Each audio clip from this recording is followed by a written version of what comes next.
जाए भी चाहो तो हम जिंदा को रगड़े, कहो तो अपने ही मांस खा के दिखाया, कब कहना घोड़ी। I see.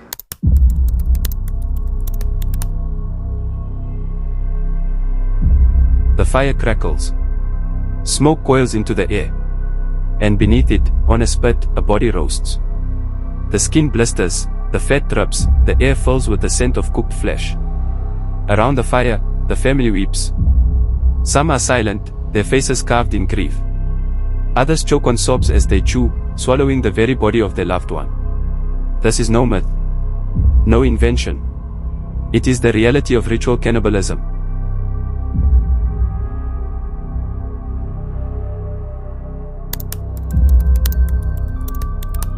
Among the 4 people of Papua New Guinea, this was not savagery, it was love. They prepared the body carefully, washing it, cutting it with reverence. Men ate the muscular flesh.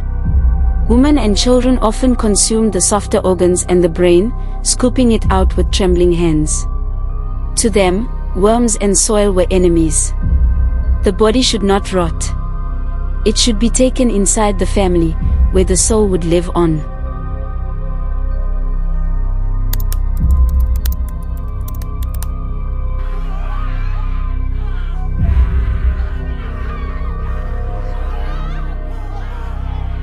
But what tasted like devotion carried a poison.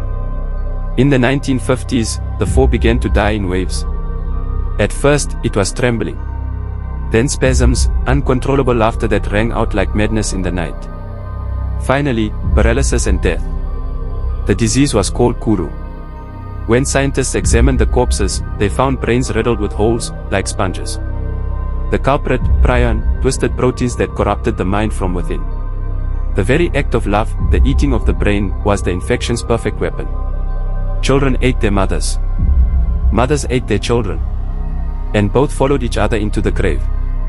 Entire villages were hollowed out, the cries of mourning replaced by silence.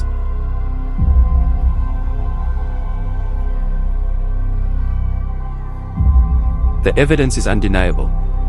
Photographs, field notes, medical reports. Anthropologist Shirley Lindenbaum documented families explaining the rituals in vivid detail. Nobel Prize-winning virologist Carlton Gajdusek recorded how women roasted brains wrapped in leaves, the smell of burning flesh mixing with the weeping of mourners. The disease was traced step by step, from flesh to mouth, from one body to the next. But the 4 were not the only ones. Herodotus, the Greek historian, wrote of the Macabre, a tribe who celebrated their dead with feasts of flesh. To die without being eaten was seen as the ultimate misfortune.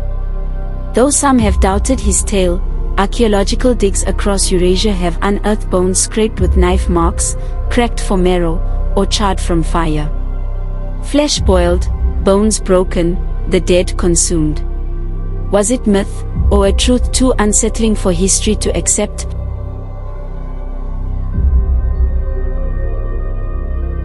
The Wari of the Brazilian rainforest were more explicit.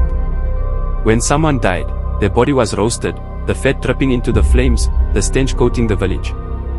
Family members, faces streaked with tears, forced themselves to swallow the meat, gagging, sometimes vomiting, but pushing forward. They spoke of it as painful, almost unbearable. And yet, they did it. Because to them, burial was the true obscenity, the worms chewing their kin in the ground. Eating was mercy. Eating was love. Anthropologist William Crocker described the smell, the oily smoke, the cries of grief, all mixed with the act of swallowing. He noted how mourners explained that it felt like their hearts were breaking with every bite.